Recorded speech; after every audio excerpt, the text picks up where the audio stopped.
The Hells Angels biker heard the little girl cry under a bed frame, and what he did next ended a predator's reign tonight.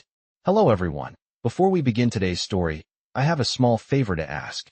Please hit subscribe and turn on the notification bell so you never miss our channel's new videos.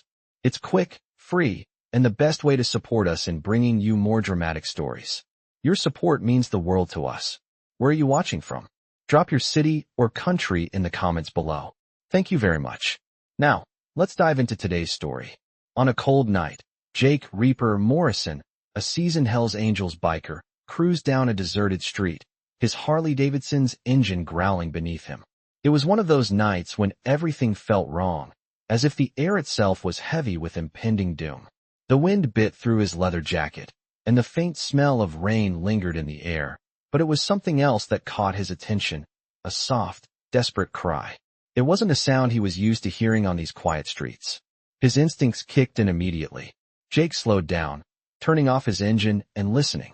The cry sounded again, weak and pitiful. He could tell it was the voice of a child. Without a second thought, he dismounted his bike and followed the sound, making his way into the dilapidated house just off the main road. The house was old, abandoned, and decaying, with broken windows and shattered doors that creaked in the wind. But inside, the air was thick with fear. As he stepped inside, his eyes adjusted to the dim light filtering through the cracks in the boarded-up windows. He walked through the hallway, following the sound, until he found a small room at the back. There, under a dusty bed frame, he saw her, a little girl, no more than 6 or 7, curled up in the fetal position, shaking in terror. Her clothes were torn, and she was covered in dirt. The look on her face was one of pure fear, as if she had been hiding from something much worse than the dark. Jake froze for a moment, his heart pounding in his chest. He was used to violence, used to being feared, but this was different. He knelt beside the bed and spoke softly, trying to keep his voice calm, but it cracked with emotion. "Hey, little one. It's okay. I'm here to help you." The girl looked up at him with wide, fearful eyes. She flinched as he reached out a hand to her, instinctively backing away, thinking he was another threat. He understood her fear. After all, what was a Hells Angel biker doing in a place like this? But Jake wasn't here to hurt her. Slowly, carefully, he extended his hand, showing her he wasn't going to harm her. She hesitated for a moment, then took it. As soon as she touched his hand, her small, fragile body trembled, and she let out a quiet sob. "Please don't hurt me," she whispered. "I'm not going to hurt you, kid," Jake replied gently. He carefully lifted her from under the bed frame and cradled her in his arms, his rough exterior now softened by the weight of responsibility. As he looked at the little girl, something stirred inside him. It was a feeling he hadn't experienced in years, compassion. He'd spent so much of his life running from emotions, hiding behind the walls of the Hells Angels. But this was different. This child needed him, and for the first time in a long while, he felt like he needed to help her. But who was she running from? Why was she hiding in such a place, so small and vulnerable? These were questions Jake didn't have the answers to, but one thing was certain. He wasn't going to let anyone hurt her again. He had no idea what was waiting for him outside, but whatever it was, he was ready to face it. The predator who had been terrorizing this little girl's life was about to meet someone far scarier than they could imagine. As Jake carefully carried the little girl through the darkened house, his mind raced. He had seen many things in his life, but this felt different. The soft sobs of the child in his arms were enough to pierce even the toughest of hearts. He had always lived by a code, one that placed strength and loyalty above all else. But this moment forced him to reconsider everything. As he moved cautiously toward the front door, he scanned the area. The place was eerily quiet, save for the howling wind outside and the occasional creak of the old house settling. His hand rested on the doorframe, his fingers itching for his weapon, but he knew it wasn't time for that just yet. He had to get this little girl to safety first. She was still trembling in his arms, barely able to breathe through her fear. He stepped outside into the cold night, the wind biting through his leather jacket, but he didn't care. His bike was still parked a few feet away. As he approached it, the girl clung to him tighter, her tiny hands clutching his jacket as if it were the only thing keeping her alive.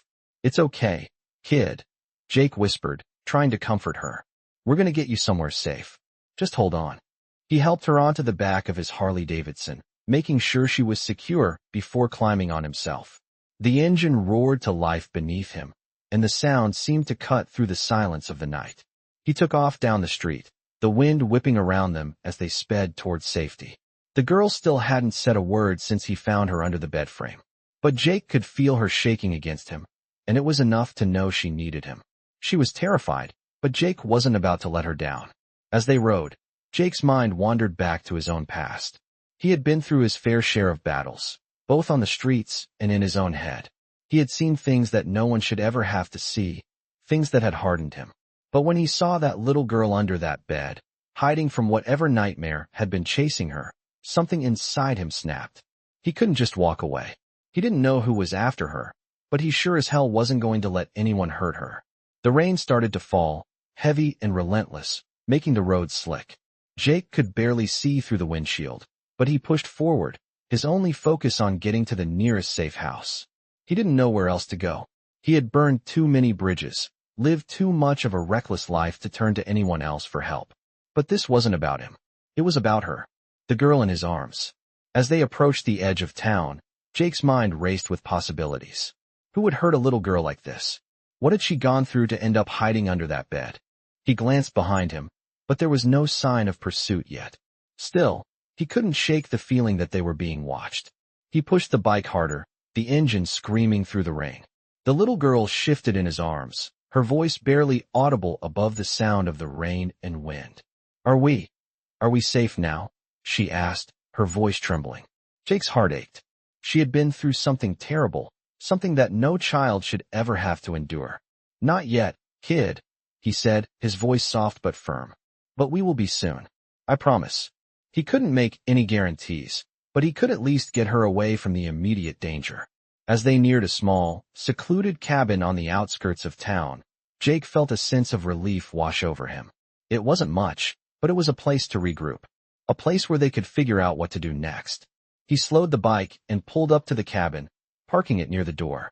He helped the girl off the bike and into the shelter, locking the door behind them. Inside, the cabin was dimly lit, its wood-paneled walls offering a sense of warmth. It wasn't home, but it would have to do. Jake went to the small kitchen area and started a pot of coffee. As the coffee brewed, he turned to the girl, who was now sitting on the couch, her knees drawn to her chest. Her face was still pale, and her eyes were wide with fear, but she was starting to calm down. Jake sat down next to her, his posture stiff, unsure of how to handle this. He wasn't good with emotions, wasn't good with kids. Hell, he wasn't even good with people. But he was trying. "What's your name, kid?" he asked, his voice softer than usual. The girl looked up at him, her eyes filled with a mixture of fear and exhaustion. "Emily," she whispered, her voice barely audible. "Emily, can you tell me what happened? Why were you hiding?" Emily hesitated for a moment, her eyes darting around the room as if looking for the right words. Finally, she spoke. My stepdad," she said, her voice shaky. He hurt me. He said he was going to make me disappear. So I ran." Jake's heart sank. He had known it wasn't good, but hearing it from her made it all too real. He clenched his fists, his jaw tightening. No one should ever do that to a child. "You're safe now," Jake said, his voice firm but gentle. "I won't let him hurt you again." Emily looked up at him, her eyes filled with a mix of hope and uncertainty. She had no reason to trust him, but he was the only person she had right now. "Thank you," she whispered, her voice barely audible. Jake nodded, his heart heavy with the weight of the situation. He had made a promise, and he intended to keep it. Whatever it took, he would protect Emily. But as he looked at her, he knew this was just the beginning of a much larger fight. The next morning, Jake woke up early. The cabin was silent except for the soft drip of water from the leaking roof and the steady hum of the heater. He rubbed his eyes, feeling the weight of the night before. Emily was still asleep on the couch, her small body curled up in the blanket Jake had thrown over her. He couldn't shake the image of her fragile form, her innocent eyes filled with so much fear. It had only been a few hours since he brought her here, but already he felt the weight of responsibility pressing down on him. He needed to figure out what to do next. Who was her stepfather? And what had he done to get her this terrified? The more Jake thought about it, the angrier he became. He had seen his share of violence, but nothing Nothing compared to the cruelty of hurting a child. He stood up and stretched, grabbing his jacket from the back of the chair. The morning sun had barely risen, casting long shadows across the room. But Jake knew he couldn't wait any longer. He had to make a move. Emily needed him. Jake stepped outside, the crisp air biting at his face as he walked toward his bike. The sound of his boots crunching on the gravel was the only noise breaking the silence. He ran a hand over his Harley, his mind still racing. He wasn't sure where to start, but he knew one thing. He wasn't going to let this slide. Emily's stepfather had to pay. As he started the engine and drove down the quiet road, his mind began to turn over what little information he had. He couldn't let this predator slip away into the shadows.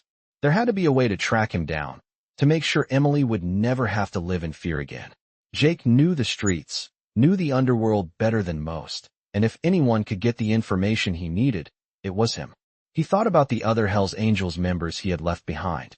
They could help him track down her stepfather, but he wasn't sure if he could trust them. The club had always been about loyalty, but that loyalty had been tested before. Jake had walked away from them, and he wasn't sure if that would be enough to bring them back on his side. But he didn't care. He wasn't looking for allies in this. He was looking for justice. He drove for miles, his mind focused on finding this man who had terrorized Emily. As he approached the outskirts of town, he saw an old bar on the corner, the sign flickering in the early morning light. He slowed his bike and pulled over. It was the kind of place where people came to hide, to drink away their problems or plan their next move. Jake knew it well. He had spent his fair share of time in bars like this, and he knew exactly who would have the information he needed. He walked into the bar, the door creaking as it opened. The smell of stale beer and cigarettes hit him immediately, and the low murmur of conversation stopped as he entered. Jake didn't care. He had a job to do. The bartender, a middle-aged man with a permanent scowl, looked up from wiping the counter. He didn't recognize Jake, but that didn't matter. Jake didn't need to be recognized. He just needed answers. "Looking for something?" the bartender asked, his voice gruff. "I'm looking for information," Jake said, his voice low but firm. "There's a guy around here, goes by the name of Dale. You know him?" The bartender's eyes flickered for a moment, then he nodded slowly. "Yeah, I know him. You don't want to get mixed up with that guy. He's trouble." Jake didn't flinch. He had faced worse trouble than Dale, but he needed to know where to find him. "Where is he?" Jake asked again. The bartender sighed, leaning in closer. "Last I heard, he was staying at an old house on Maple Street, near the old mill. But be careful, man. That guy's got a lot of friends. People who'll do whatever he says." Jake nodded. "Thanks," he said, tossing a few bills onto the counter. He turned and walked out of the bar, feeling the weight of the task ahead of him. He knew he had to be careful, but the anger in him was growing. He wasn't going to let anyone hurt Emily again. He drove to Maple Street, his eyes scanning every house as he passed. The neighborhood was run down, with abandoned homes and broken fences. The kind of place where people disappeared and no one asked questions. As he turned onto the street, he saw the house the bartender had mentioned. It was dark, with peeling paint and broken windows, the kind of place that looked abandoned but still held life inside. Jake parked his bike a few houses down and approached on foot, moving carefully through the shadows. He didn't know what he was walking into, but he knew one thing. Dale wouldn't be expecting him. As he neared the house, he saw a figure move behind the broken curtains in the window. His heart raced. He was close now. He could feel the tension in the air, thick with the promise of something about to happen. He took a deep breath, then stepped forward, ready to face whatever came next. Jake knew that this was it, the moment when everything would change. And no matter what it took, he wasn't going to walk away until he got the answers Emily needed. As Jake approached the old house on Maple Street, he could feel his heartbeat quicken. The place looked like it had been abandoned for years, with broken windows and rotting wood. The smell of mildew and decay filled the air as he stepped cautiously onto the cracked sidewalk. He didn't know what he would find inside, but he was prepared for anything. His hand hovered near his gun, but he kept his movements slow and deliberate. He needed information, not a confrontation. As he reached the door, he paused for a moment, listening carefully. There was a low murmur of voices coming from inside, but no sound of movement. Jake took a deep breath and knocked firmly on the door. For a moment, there was no response, but then the door creaked open just a few inches, revealing a pair of bloodshot eyes. The man behind the door was older, his face weathered and covered in tattoos, but his eyes were sharp. "What do you want?" the man grumbled, his voice rough and cold. Jake didn't waste time with pleasantries. "I'm looking for Dale," he said, his tone low but firm. The man's eyes narrowed. "Dale? What do you want with him?" Jake could tell the man was sizing him up, trying to decide if he was a threat or just another lost soul looking for trouble. "I'm not here for trouble," Jake said, his voice steady. "Just need to talk to him." The man hesitated for a moment, then stepped back, swinging the door open wider. "He's inside, but you're going to want to be careful. He's not the kind of guy you just go asking questions to." Jake nodded. He had already known that. He stepped inside, the door creaking behind him as it shut. The room was dimly lit, the air thick with smoke and the smell of stale beer. There were a few people scattered around the room, some sitting on the couch, others leaning against the walls. But it was Dale Jake was looking for. He spotted him sitting in the corner, a large, burly figure with dark hair and a face that looked like it had been through a few too many fights. Dale was staring down at a half-empty bottle of whiskey, not paying much attention to anything going on around him. Jake walked toward him, his boots echoing in the silence of the room. When Dale finally looked up, his eyes were bloodshot, but there was a hint of recognition in them. "What do you want?" Dale asked, his voice low, almost bored. "I'm looking for a little girl," Jake said, his eyes narrowing as he stepped closer. "Her name's Emily. You know her?" Dale's expression shifted slightly, but he didn't say anything right away. Jake could see the wheels turning in his head, but he wasn't about to let him off the hook. "She's scared, Dale. I know what you did to her, and I'm here to make sure you never hurt her again." There was a long pause, and for a moment, Jake thought Dale wasn't going to say anything. But then he chuckled, a low, guttural sound that sent a chill down Jake's spine. "You don't know what you're dealing with, man," Dale said, his voice dripping with disdain. "You think you can just walk in here and start threatening me? You don't know who I am." Jake didn't flinch. He had dealt with men like Dale before, men who thought they were untouchable, who thought they could hide behind their reputation. But Jake wasn't intimidated. "I don't care who you are," Jake said, his voice cold and calm. "What I care about is making sure she's safe. So tell me where she is, and maybe you walk out of here with your teeth still intact. If not, well, I don't think that's going to happen." Dale's eyes flickered for a moment, and for the first time, Jake saw a flash of fear. The man wasn't as tough as he wanted everyone to think. Slowly, Dale stood up, his hand moving toward his waistband.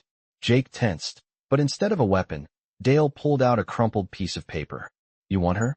You're going to have to deal with the people who've been keeping her," Dale said, tossing the paper onto the table. "I'm just the messenger. You want to get to the real problem? Go see them. They'll know where she is." Jake didn't hesitate.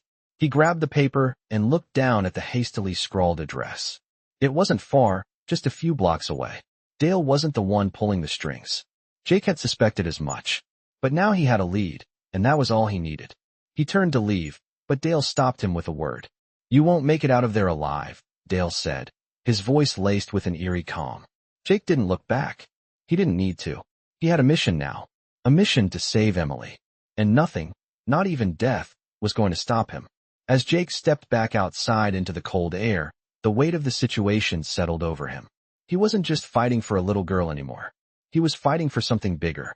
He had no idea who these people were or what they had planned, but he knew one thing. He wasn't walking away without Emily. His bike roared to life as he revved the engine, the sound cutting through the quiet street. He had no time to waste. The real fight was about to begin. The cold wind cut through the night as Jake roared down the empty street, his motorcycle's engine echoing in the silence. His mind was focused on one thing, Emily. The address Dale had given him burned in his mind, a single clue to finding the people who had been hiding the girl. As he navigated through the deserted roads, the reality of the situation hit him like a wave. He wasn't just going up against some random criminal. He was facing an entire network of people, possibly worse than anything he had ever encountered. But Jake wasn't afraid. Fear had no place in his world anymore. All that mattered was getting Emily to safety and making sure her tormentors paid for what they had done. The address led him to a rundown warehouse at the edge of town, its walls cracked and stained with years of neglect. There were no lights on, no sign of life. It looked abandoned. Jake parked his bike a few yards away, keeping to the shadows. He didn't know what he was walking into, but he knew one thing. He couldn't afford to make any mistakes. Quietly, he approached the warehouse, his boots making no sound on the gravel. The door was slightly ajar, a faint light spilling out from the inside. Jake pushed it open just enough to slip inside. The warehouse smelled musty, the air thick with dust and mildew. His eyes scanned the room, taking in the scattered crates and old machinery. It was eerily silent. Too silent. He could feel the tension in the air, the sense that something dangerous was waiting just out of sight. He moved deeper into the warehouse, his senses heightened. As he rounded a corner, he froze. There, sitting at a table in the far corner of the room, were three men. They were talking, but the moment Jake stepped into view, they went silent. The leader of the group, a tall man with a scar running down his cheek, looked at Jake with a mixture of surprise and suspicion. "What do you want?" he growled, his voice low and threatening. Jake didn't flinch. "I'm here for the girl," he said calmly, his voice steady. "Where is she?" The man smirked, clearly underestimating Jake. "You're a little late," he said, his tone dripping with disdain. "She's already been moved. You'll never find her." Jake's grip tightened around the gun tucked into his waistband, but he kept his cool. He wasn't here to shoot anyone, at least not yet. "You think I care about what you think I can or can't do?" Jake's voice was cold now, every word laced with menace. The man didn't seem intimidated, but Jake could see the flicker of doubt in his eyes. He wasn't as tough as he wanted to appear. "Tell me where she is," Jake demanded. The man didn't respond immediately. Instead, he glanced at the other two men at the table, both of whom were now standing, their hands hovering near their own weapons. Jake could feel the situation escalating. He needed to act fast. "Last chance," Jake said, his voice now low and dangerous. "Where is she?" The man finally sighed, his smirk fading. He was clearly weighing his options. "She's at the old motel on Pine Street," he muttered, clearly reluctant to give up the information. "Room 7. Jake nodded once, not taking his eyes off the man. "You'll regret this," he said quietly before turning and walking back toward the door. As Jake left the warehouse, he could hear the men behind him speaking, but he didn't care. He had what he needed. The motel on Pine Street was a small, dingy place on the outskirts of town, the kind of place where bad things happened and no one asked questions. As Jake approached, he parked his bike in the shadows across the street, scanning the area for any sign of movement. The motel looked quiet, too quiet. But Jake didn't waste time second-guessing himself. He moved quickly, crossing the street and heading toward the office. He glanced inside the small, dimly lit room. The clerk was behind the counter, dozing off. Jake walked in without hesitation. The clerk looked up in surprise, his eyes widening when he saw the Hell's Angels patch on Jake's leather jacket. "Can I help you?" the clerk asked, his voice trembling. "Room 7, Jake said flatly. The clerk hesitated, but then nodded, scribbling the key number on a piece of paper. "That'll be $60 for the night," he said, his voice barely above a whisper. Jake handed him the cash without a second thought.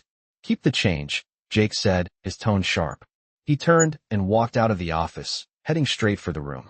As he approached room 7, his hand instinctively went to the gun in his waistband.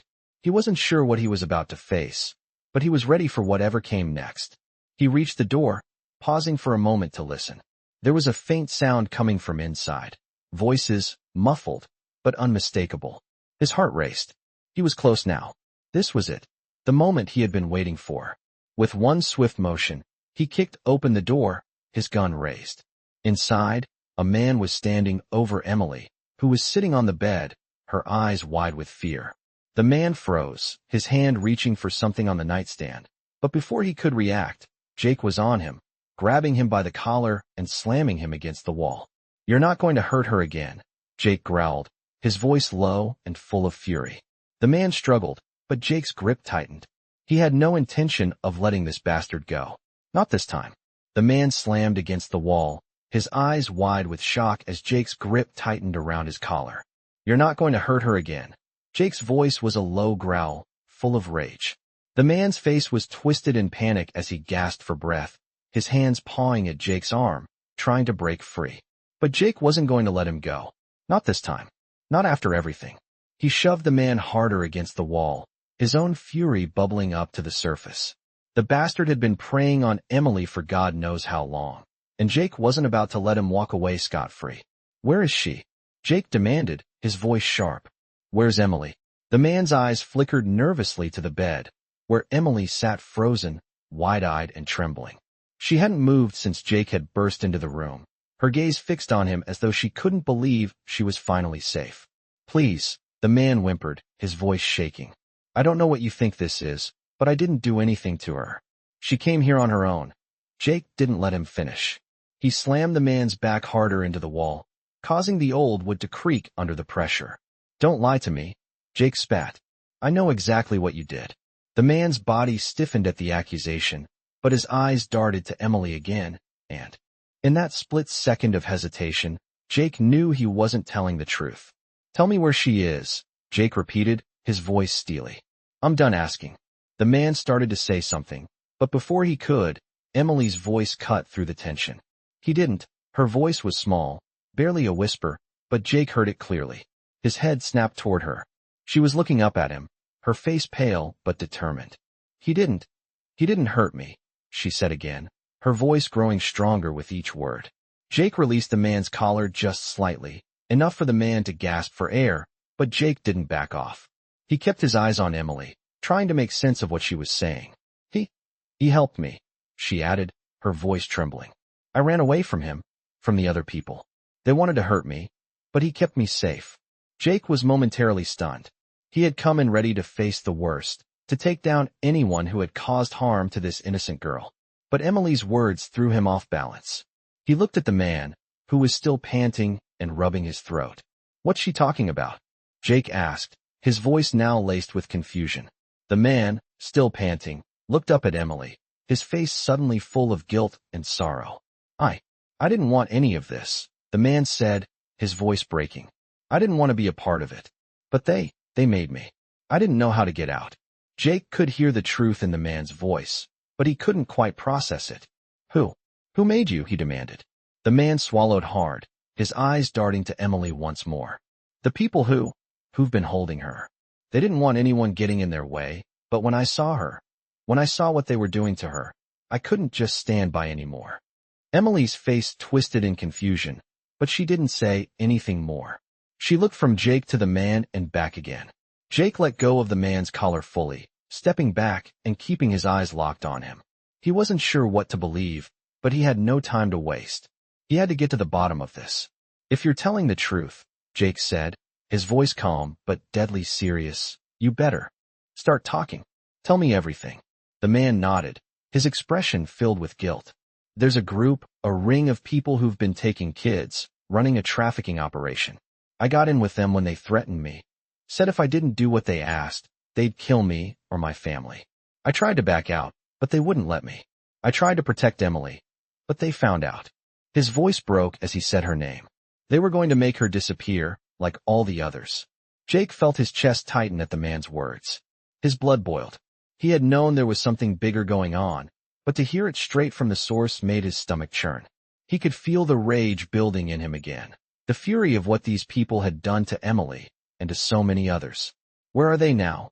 Jake asked through gritted teeth. "They left," the man said quickly, his eyes wide with fear. "They know you're coming. They'll be gone by the time you get there. You won't find them, but you might find the evidence they left behind." "Where?" Jake snapped, his patience wearing thin. "There's a warehouse," the man said, swallowing hard. "On the east side of town. It's where they kept all the records, the files. It's the only place they'll leave anything behind." Jake didn't hesitate. He turned to Emily, who was still sitting on the bed, her hands wrapped tightly around the blanket. "Stay here," he told her, his voice soft but firm. "I'll be back. I'll make sure you're safe." Emily nodded silently, her eyes filled with gratitude and something else, something that Jake couldn't quite place. "You promise?" she asked quietly. "I promise," Jake said, his voice firm. He turned and headed for the door, his mind already racing ahead to the next part of the plan. The real fight was about to begin. Jake sped down the empty road, the night air biting at his skin as he focused on the warehouse ahead. The city was quiet, eerily still, but he knew that silence was a facade. Things were about to get very loud. He had the address now, and the clock was ticking. The group that had been terrorizing Emily and so many others was about to pay. and Jake wasn't going to let them slip through his fingers. As he approached the east side of town, the warehouse came into view. It was an old, abandoned building, the kind of place that screamed danger, but Jake didn't care. He wasn't here to play it safe. His eyes scanned the area. There were no guards at the entrance, no signs of life. But Jake knew better than to let his guard down. He parked his bike a few blocks away and approached on foot, keeping to the shadows. The building loomed above him, its walls covered in grime, the windows shattered. It looked like no one had cared for it in years. But to Jake, this was where the answers were. He reached the door and tested the handle. Locked. Of course. But Jake had no patience for locks. He pulled out a crowbar from his jacket, a tool that had served him well in situations like this. With a few swift motions, the door creaked open. He stepped inside, the musty air thick with the smell of dust and old machinery. His boots echoed on the concrete floor as he moved deeper into the building. The dim light from a few broken windows was the only illumination, casting long shadows that seemed to stretch out in every direction. It was too quiet, too still. Jake's hand hovered near his gun as he moved cautiously through the warehouse. His mind raced with possibilities. Who knew how much time he had before the rest of the group arrived to clean up their mess? He wasn't going to wait around to find out. As he moved past stacks of crates and barrels, he noticed a set of stairs leading to the upper floor. Without hesitation, he climbed them, his steps careful but quick. The second floor was much the same as the first, empty, abandoned, with nothing but the distant sound of the wind whistling through the broken windows. But then, something caught his eye. A door at the far end of the room. It was ajar, the faintest sliver of light spilling out from the crack. Jake's heart rate picked up. This was it. This was where they had kept the records, the files, the evidence that would bring everything crashing down. He moved toward the door, his hand ready on the handle. As he pushed it open, the sight that met him made his stomach turn. The room was lined with metal.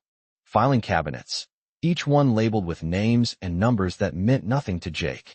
But as he stepped inside, his eyes landed on something that stopped him dead in his tracks. Papers scattered on a desk, pictures of children, some of them too familiar, faces he recognized from the missing persons reports. Emily had been right. This was bigger than just one man. This was a network, a whole operation. Jake's fist clenched, the anger bubbling up inside him again. He couldn't believe the extent of it. These people had been taking kids, ruining lives, and for what? Money? Power? It didn't matter. It all had to end. He scanned the papers quickly, looking for anything that could help him track down the rest of the people involved. He found a few names, people he didn't recognize, but nothing concrete. His eyes landed on a folder labeled Operations. He opened it without hesitation, flipping through the pages. There were lists of names, dates, and locations. Jake's heart sank. This was a full-fledged operation spanning across the state. There was a schedule, a network of contacts, and even a map that marked where the kids were taken. He couldn't believe what he was seeing. They had been running this operation for years. He scanned the map, looking for any connections that might lead him to the rest of the group. The names of several locations stood out to him, places he knew, places he had been to before. And then he saw it, a name that stood out like a sore thumb. The address was just a few miles away. He knew exactly where it was. It was the old warehouse district, the one no one ever talked about. Jake felt the weight of the moment. This was the break he needed, the one piece of the puzzle that would bring everything together. But he wasn't finished yet. There was still one thing left to do. He grabbed the folder and stuffed it into his jacket, making sure to leave no trace behind. The warehouse had been a start, but it wasn't over. He still had to find the rest of the group, and that meant taking the fight to them. As he made his way back down the stairs, his mind raced with thoughts of what would come next. He wasn't alone in this fight. There were others, people who would help him bring this operation to an end. But for now, it was just him and his bike. He stepped outside and closed the door behind him, the night air cold against his skin. He could feel the adrenaline still pumping through his veins, the fire of revenge burning inside him. The game had changed. He wasn't just saving Emily anymore. He was taking down an entire operation, and nothing was going to stop him. He revved the engine of his bike, the sound echoing through the empty streets. It was time to end this. It was time to make them pay. The engine of Jake's Harley roared as he sped through the streets, the city lights flashing by in a blur. His mind was laser-focused on the warehouse district up ahead. He had the address, the proof, and the rage that had been building inside him since he first found Emily. This wasn't just about saving one girl anymore. This was about taking down an entire criminal operation and making sure they couldn't hurt anyone else. As he approached the district, the familiar sights of rundown buildings and abandoned factories greeted him. The air was thick with the smell of grease and old machinery. Jake had spent enough time in places like this to know that danger could be lurking behind every corner. He wasn't taking any chances. He parked his bike behind a row of dumpsters and surveyed the area. It was dead quiet, too quiet. The hairs on the back of his neck stood up as he scanned the area. There were no guards in sight, but he knew better than to think it would be that easy. He moved cautiously, his footsteps silent as he approached the building marked on the map. The place looked like it hadn't seen a visitor in years, its windows boarded up and its door rusted shut. But Jake wasn't here to admire the architecture. He was here to finish what he started. He tested the door, and as expected, it was locked. A couple of quick jabs with his crowbar, and it gave way with a groan. Inside, the warehouse was dark and musty. The only light came from a few dim bulbs hanging from the ceiling, casting long shadows across the floor. Jake's eyes adjusted to the darkness as he stepped inside, moving quietly. He could hear faint voices echoing in the distance, but they weren't close enough to make out any words. Jake kept moving, his hand resting on the grip of his gun. He didn't know how many people were inside, but he knew they wouldn't be happy to see him. He rounded a corner and saw two men standing in front of a door, talking in low voices. They hadn't noticed him yet, and Jake wasn't about to let them. He moved swiftly, taking cover behind a stack of crates.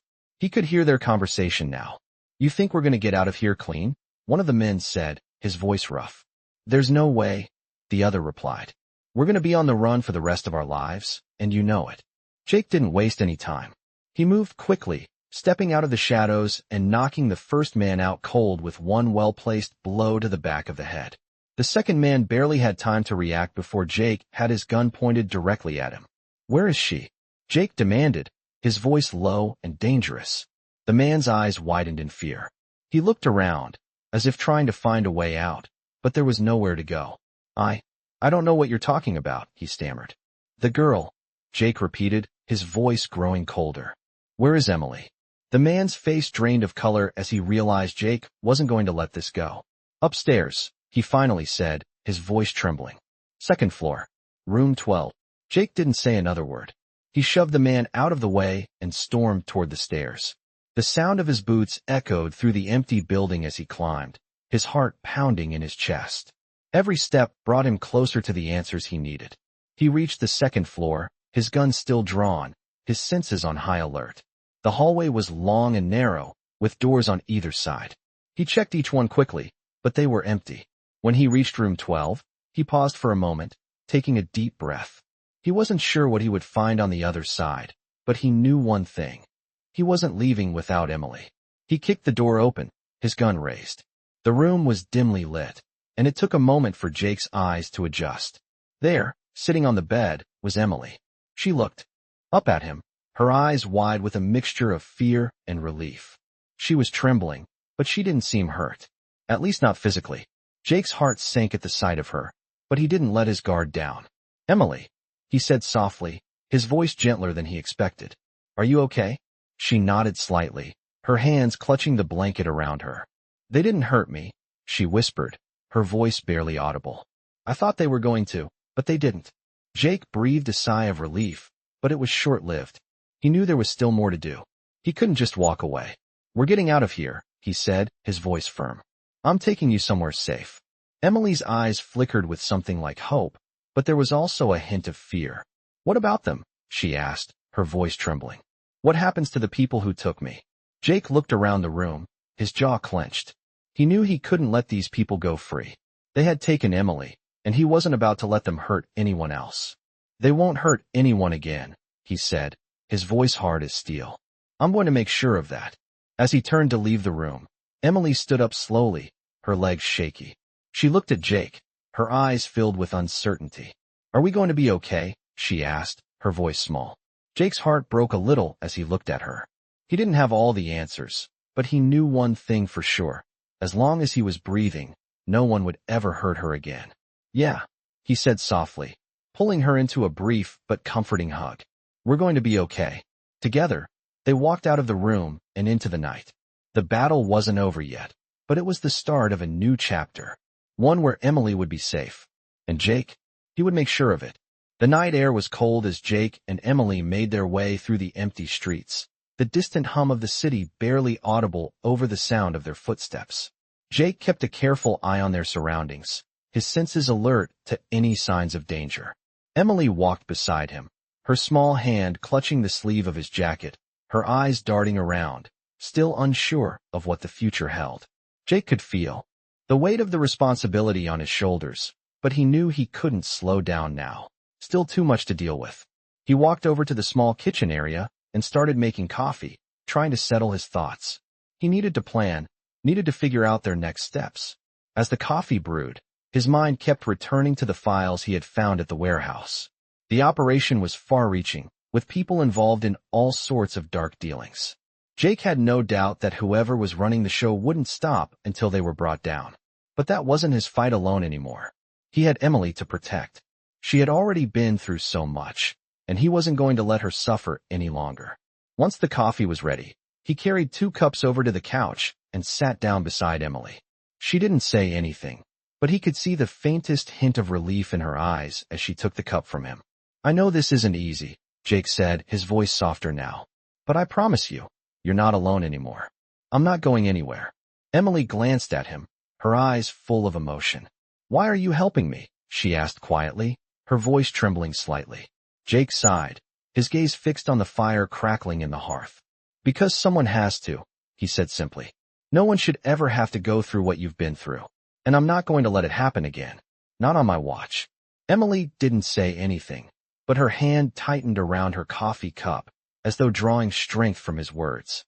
For a long moment, neither of them spoke. Jake could feel the weight of their situation pressing down on him, but he refused to let it break him. He had made a promise to Emily, and he would keep it. He had been through darkness before, but he wasn't walking out of this one alone. Not with Emily depending on him. He stood up after a moment, his decision made. "I'll take care of everything," he said, his voice steady. "We're going to get the people responsible for this, and we're going to make sure they never hurt anyone again." Emily looked up at him, her eyes filled with a mix of fear and hope. "How?" she asked, her voice barely above a whisper. Jake met her gaze, his expression hardening with determination. "I don't know yet," he admitted. "But I'll find a way. We're not done yet." With that, Jake moved toward the door, his mind already turning over what had to be done next. He wasn't going to stop until everyone involved in this operation was brought to justice.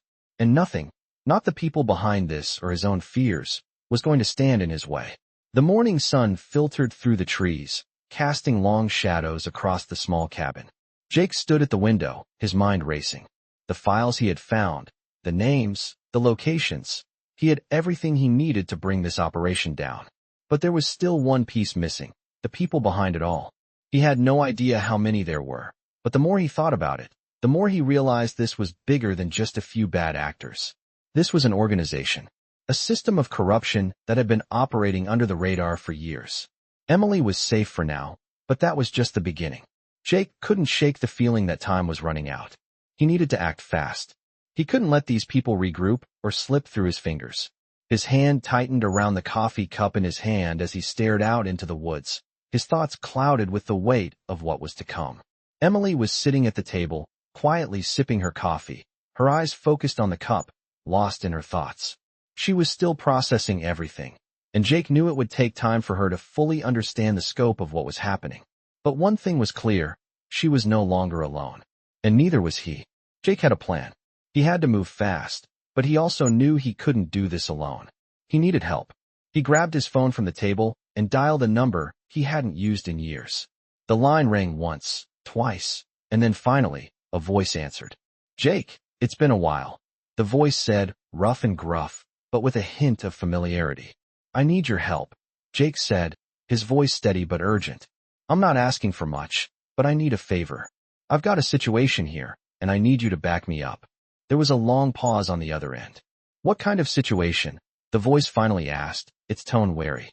"I've got a girl I'm protecting, and there's a group of people I'm taking down," Jake said, keeping his voice calm. "I need your help to handle the muscle. We've got to move fast. The voice on the other end was silent for a moment, then sighed. All right, I'll be there. Jake didn't waste any time. He hung up the phone and turned to Emily, who was looking up at him now, her eyes filled with a mix of concern and curiosity. Who was that? She asked softly. Jake looked at her, his expression softening. Someone I trust, he said. They're going to help us. Emily nodded, but Jake could tell she still had doubts. He didn't blame her. She had been through too much already, and now he was dragging her deeper into a world she never wanted to be a part of. But there was no turning back. He had made a promise to protect her, and he was going to keep it. The plan was simple. Jake and his old contact would hit the warehouse district, take down whoever was left, and gather the rest of the evidence. They had the files, but it wouldn't be enough. They needed to find the people who had been running the show, and with Emily's information and the evidence Jake had gathered, they were getting closer. The next few hours were a blur of preparation. Jake gathered his gear, made sure the cabin was secure, and mentally prepared himself for the confrontation ahead. He couldn't afford to hesitate. Not now. Emily stayed in the cabin, a safe distance away from the action. Jake had no intention of putting her in harm's way again. She had been through enough. Stay here, Jake said as he handed her the spare keys to the cabin. I'll be back soon. Emily nodded, but her eyes were filled with uncertainty. She didn't say anything, but Jake could see the fear in her gaze. It's going to be all right, he reassured her, trying to give her some comfort. He stepped outside, the cool air hitting him like a slap in the face. The weight of the upcoming fight was heavy on his shoulders, but he knew what had to be done. This wasn't just about saving Emily anymore. It was about ending the reign of terror these people had imposed on so many lives. He walked to his bike, his movements purposeful. He revved the engine, the sound echoing in the quiet morning. As he rode off, his mind was laser-focused on the task at hand. The warehouse district was a few miles away, and he wasn't going to waste any more time. It was time to finish this. When Jake arrived, his contact was already there, waiting for him in the shadows. They exchanged a quick nod, and Jake wasted no time in outlining the plan. We hit the main building first, Jake said, his voice low and controlled. They're hiding something in there, and we need to find it before they get a chance to destroy the evidence. His contact, a burly man with a scar across his cheek, nodded. Got it, he said. Let's move. The two of them moved quickly, taking cover behind the buildings as they made their way toward the main structure. The atmosphere was tense, the air thick with the promise of violence. But Jake kept his focus. He wasn't about to let anything stop him. As they reached the door, Jake signaled for his contact to cover him. He pushed the door open slowly, his heart pounding in his chest. Inside, it was dark, the only sound the creaking of the old building. They stepped in cautiously, scanning the area. It wasn't long before they found what they were looking for, boxes of documents, files, and more evidence than they could have imagined. Jake's heart raced as he flipped through the papers. This was it, the final piece of the puzzle. They had everything they needed to bring this operation down. But Jake wasn't done yet. He turned to his contact, his eyes hard. We finish this now, he said, his voice filled with determination. And with that, they moved in, ready to end the nightmare once and for all. The air was thick with tension as Jake and his contact moved deeper into the warehouse, the dim light casting long shadows across the cluttered space. The sound of their footsteps was the only noise that broke the silence, each step carrying them closer to the end of this nightmare. Jake could feel the weight of the files in his hands, the evidence they had gathered that could bring down the entire operation. They were so close now. They could feel the presence of the people behind it all, lurking in the corners, watching them with an intensity that sent shivers down Jake's spine. He wasn't afraid. He wasn't backing down. He had Emily's safety, the lives of the people this operation had destroyed, and his own redemption to fight for. They reached the far side of the warehouse, the smell of grease and dust thick in the air. The back of the building was lined with old equipment and crates. It looked like the place had been abandoned years ago, but Jake knew better. This was a front, a facade to hide the real business that had been happening here.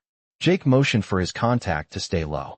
They moved cautiously, the adrenaline pumping through Jake's veins, his eyes darting around as he searched for any signs of movement. They stopped at a large metal door, half covered in shadows. This was it. Behind this door lay the heart of the operation. Jake's heart raced as he motioned for his contact to take the left side.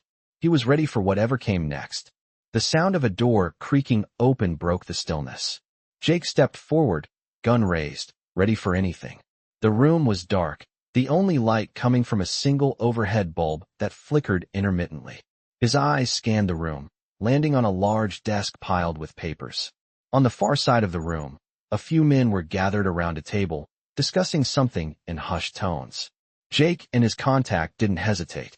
They charged in, the loud crash of the door swinging open echoing through the building. "Freeze!" Jake yelled, his voice sharp and commanding.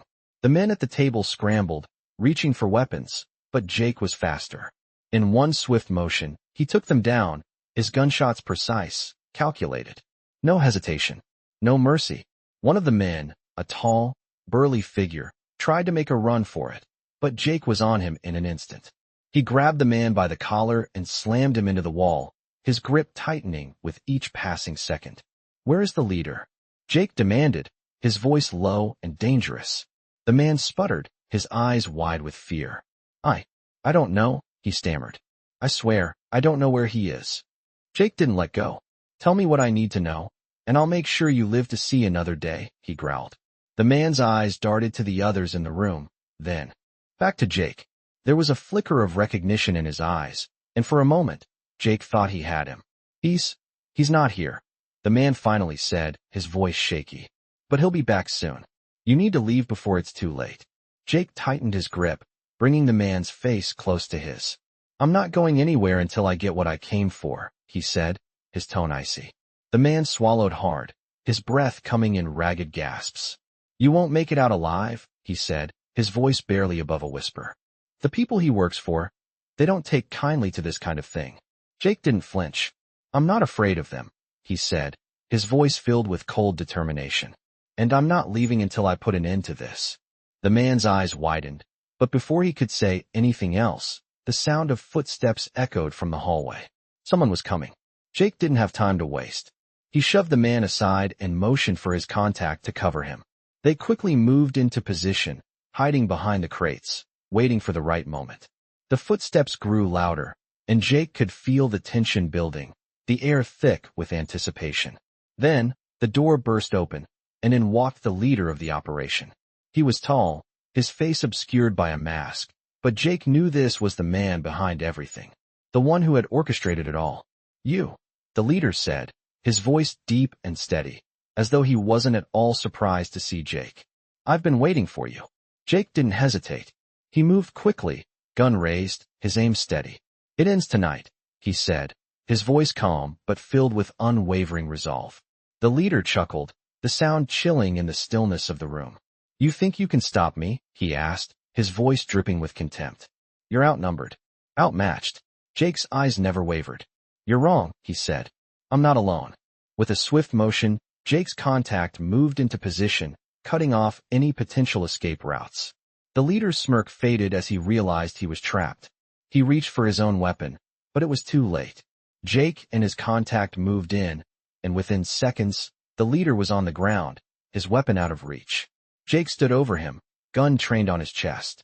"It's over," Jake said quietly, his voice unwavering. "You won't hurt anyone else." As the authorities arrived to take the leader away, Jake allowed himself a brief moment of relief. He had done it. They had done it. But as he turned and saw Emily standing in the doorway, watching with a mixture of awe and fear in her eyes, Jake knew their fight wasn't over. They had won a battle, but there were still others to fight. And he would be there, standing beside Emily, no matter what came next. The sound of sirens in the distance grew louder as Jake stood in the center of the warehouse, his heart still racing. The leader of the operation had been arrested, but the adrenaline of the last few hours hadn't fully worn off. He could still feel the tension in his body, the remnants of the fight and the uncertainty that had clung to every step he had taken. Emily stood a few steps behind him, her eyes wide with a mix of relief and lingering fear. Jake turned to look at her, his expression softening. "It's over," he said quietly, though he knew the weight of his words didn't fully capture the complexity of what they had just gone through. Emily gave him a small nod, but she didn't speak. There was still a distance between them, something unsaid, and Jake could see the toll everything had taken on her. He wanted to say something comforting, to reassure her that everything would be okay now, but he wasn't sure how. Words felt empty in the face of everything they'd been through. Instead, he just stood there, his presence a silent promise that he would continue to protect her. The authorities arrived, their flashing lights reflecting off the metal walls of the warehouse as officers swarmed inside, securing the scene. Jake and his contacts stepped aside, allowing the professionals to do their job. Jake felt a moment of clarity as he watched them move in. This was it, the moment they had been working toward. The leader was in custody, the operation was exposed, and Emily was finally safe. But the reality of their situation wasn't so simple. The police would handle the investigation, but Jake knew there were still other people out there who would try to fill the void left by the arrest. This was bigger than just one man. As the officers took control of the scene, Jake made his way over to Emily, who was now sitting on a nearby crate, her legs crossed beneath her. She was still silent, her eyes distant, lost in her thoughts. He knelt beside her, his eyes searching her face for any sign of what she was feeling. "You okay?" he asked softly, his voice quieter than usual. Emily didn't look up at first, her gaze fixed on the ground. But after a moment, she nodded. "I think so," she said quietly. It's a lot to take in." Jake understood. He had been through his fair share of life-altering moments, but nothing compared to the chaos Emily had experienced. For her, this was the end of a nightmare, but it was also the beginning of something uncertain. "I know," Jake said, his voice steady. "But you're safe now. That's what matters." Emily glanced up at him then, her expression softening. There was something in her eyes, gratitude, yes, but also the fear of the unknown. "What happens now?" she asked, her voice tinged with uncertainty. Jake thought for a moment. "We take it one step at a time," he said simply. "You don't have to worry about anyone coming after you anymore." But even as he said it, he knew there was more work to be done. The network they had uncovered wasn't going to just disappear. There would be more investigations, more arrests, but the damage done couldn't be undone overnight. The aftermath was just beginning. "You'll be okay, Emily," Jake said firmly. "We'll make sure of it." The look in her eyes told him she wasn't entirely convinced, but it was a small spark of hope. That was enough for now. As the officers began gathering evidence and securing the warehouse, Jake felt a sense of finality wash over him. This was the end of a long road, but it wasn't the end of the fight.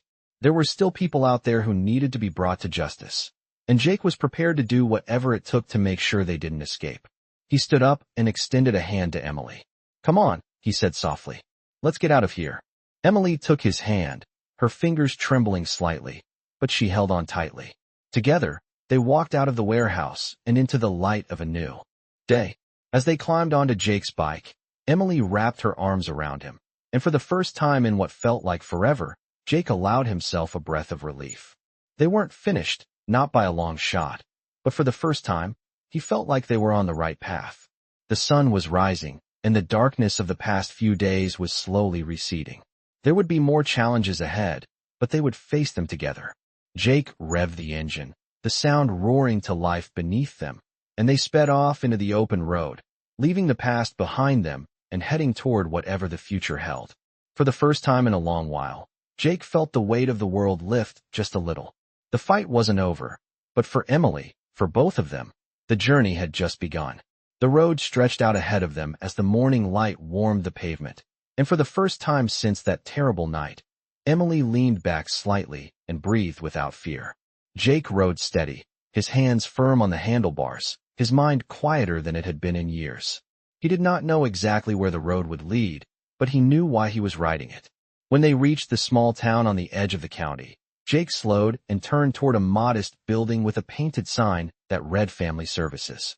He parked the bike and helped Emily down, keeping his movements calm and unhurried so she would not feel rushed or frightened. Inside, the air was clean and bright, and the people who greeted them spoke softly, with patience and care. Jake stayed close while Emily spoke, letting her tell her story at her own pace, and when her voice faltered, he was there, steady as stone, reminding her that she was safe. Hours passed, and plans were made with care and compassion, plans that focused on healing, protection, and a future that belonged to her. When it was time to leave, Emily stood by the door, twisting her fingers, then stepped forward and wrapped her arms around Jake in a quick, tight hug that caught him by surprise. He froze for a moment, then gently returned the embrace, his eyes stinging with an emotion he had not allowed himself to feel in a very long time. "Thank you," she said softly. Jake nodded, his voice low but certain, telling her that she was brave and that she was never alone again. Outside, he watched as she walked back inside with a counselor who smiled with genuine warmth. Only when the door closed did Jake turn away, the weight of the past lifting just enough for him to stand taller. He mounted his bike and rode out of town, the engine rumbling beneath him like a promise kept. News traveled fast, and within days the truth spread through places where silence had once protected cruelty. Investigations expanded, arrests followed, and doors that had been locked by fear were finally forced open by daylight. Jake did not seek credit, nor did he linger where praise might find him. He returned to the open road, but he rode differently now, with purpose replacing anger and resolve replacing regret. Along the way, he stopped when people needed help, fixed what he could, and listened more than he spoke. In quiet moments, he thought of Emily and hoped she was sleeping peacefully, dreaming of ordinary things, free from shadows. Weeks later, a letter found him at a roadside diner. It was short and careful, written with help, and it said that she was doing well, that she was learning to laugh again, and that she wanted him to know she felt strong. Jake folded the letter and tucked it into his jacket, close to his heart, and for the first time he smiled without forcing it. He rode on as the sun dipped low, the sky painted in colors that felt like forgiveness. The road did not erase the past, but it gave him a future he could live with. And somewhere behind him, a child slept safely, a predator was silenced, and a promise made under a broken bedframe had been kept. That night did not define him by violence, but by what he chose to protect. And as the horizon opened wide, Jake knew that whenever a cry rose from the darkness, he would answer it, not as a man running from his past, but as one who had finally found his way forward. In this thrilling journey of resilience, bravery, and justice, follow the intense Hell Angels stories as a seasoned biker named Jake takes matters into his own hands. After discovering a young girl caught in a horrifying web of abuse, Jake, driven by a sense of duty and an unbreakable promise, confronts a dangerous criminal operation. As the Hell Angels stories unfold, Jake navigates through a labyrinth of danger, fighting against time and ruthless individuals to ensure the girl's safety and bring the perpetrators to justice. With adrenaline-pumping moments, emotional encounters, and powerful decisions, Jake's journey doesn't only highlight the tough side of Hell Angels stories, but also the softer, human side of what it means to protect those who cannot protect themselves. With every twist, turn, and revelation, these Hell Angels stories unfold in gripping detail, offering a thrilling narrative of crime, redemption, and ultimate justice.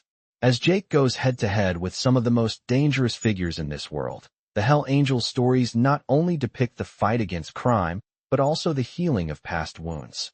This tale is a powerful testament to the transformative strength that one man can have when he fights for what is right.